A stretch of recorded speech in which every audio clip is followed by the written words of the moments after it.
What is going on, my home studio engineers? Joel from the Home Recording Network. And today I get to make a video that I've been wanting to make for a while now. So, as a lot of you might know, I recently purchased a new house and have a separate building for my studio. I used to be in the basement of my old house, and I've sort of upgraded here. But I wanted to show you guys this so that you can see where my content's being made. There's going to be a lot of great content coming out of this studio. So I just wanted to show you what I did with the place. Now, when I moved in here, there was a lot of work to be done.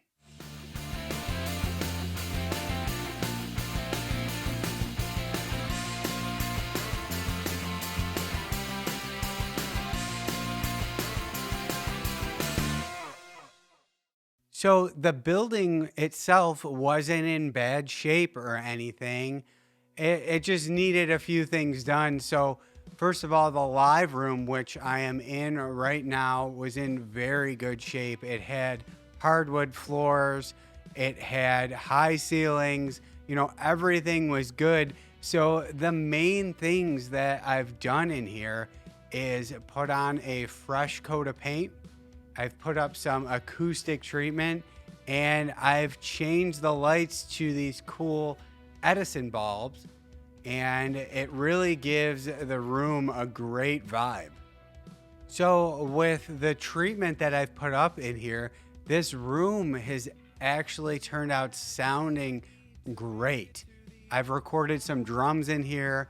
It sounded great. I've recorded vocals in here, which I was worried about the room being a little bit too big for that, but those turned out great. So everything about this room has been decent, and it doubles as my band's practice space. So there's enough room for a bunch of musicians to come in here and play. And it's just a great size for recording. It's not too suffocated or anything like that. So where all the main work had to be done was towards my mixing room. So when I moved in here, there was just a space open in the wall for you to walk through to the other part of the building. Well, obviously, when I'm recording drums or vocals or anything, I kind of want to be separated from what I'm recording so that I can listen through my monitor. So the first thing that had to be done is I had to put up a wall. So me and my father went to work on that first thing, and we even went a step further and put up another layer of wall. So there's actually a double wall separating me from this room, which is where everything is being recorded. Now, the mixing room isn't completely isolated from this room. When I'm recording drums, I can still slightly hear the drums through the wall, but it's really not a big deal. It hasn't proven to cause an issue or anything like that. I can still totally hear my monitors, and I suppose I could even just throw on my headphones if I needed to. So obviously we had to put in a door in between the rooms that we had just sectioned off, and that wasn't a big deal. It wasn't too difficult, but the main concern that I had about the mixing room is that it was just so skinny. Now, I didn't know if the shape of the room was going to hurt me acoustically, right? I want the best listening and playback environment as I can possibly get. So yeah, the skinniness of the room did scare me a little bit. But the key here is if you are ever in a skinny room or anything like that, you always want to set your desk up lengthwise, meaning you want the walls behind you as far away as possible. You don't want the sound from your studio monitors going back and hitting a wall that's right behind you.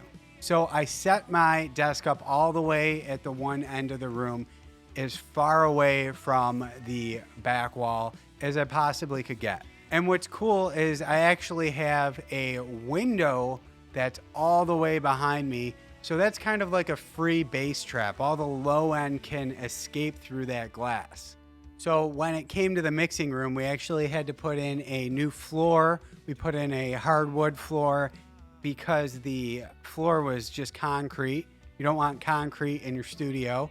And we also put on a fresh coat of paint and some nice retro track lights, again, for some ambience, kind of like we did in this room. And that's basically it. And now I am left with one beautiful studio, and I'm just so happy with it, especially because I did a lot of the work myself. But I have to give credit to my father, who I couldn't have done this without, and also my wife, who actually did all the painting for me, which was super helpful. And just so you guys know, if your studio is not as big or as nice as this, that really doesn't mean much. I mean, I made great music in my basement for years. And just because you have a bigger studio like this doesn't necessarily mean that your recordings are going to be that much better. It really comes down to the engineer. So you guys really just have to put the work in and keep mixing, keep working on music, and improve those skills, because the studio makes no difference really in the quality of the music. So that's it for me.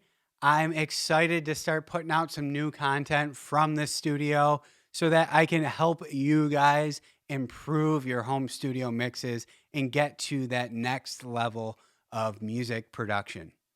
Guys, thanks for watching. Make sure to download your free Ultimate Home Studio Mix Guide. I made this for you guys so you could start getting your mixes sounding better. There's a lot of great information in there. And be sure to reach out if you have any questions or if you need any help with your mixes. Thanks.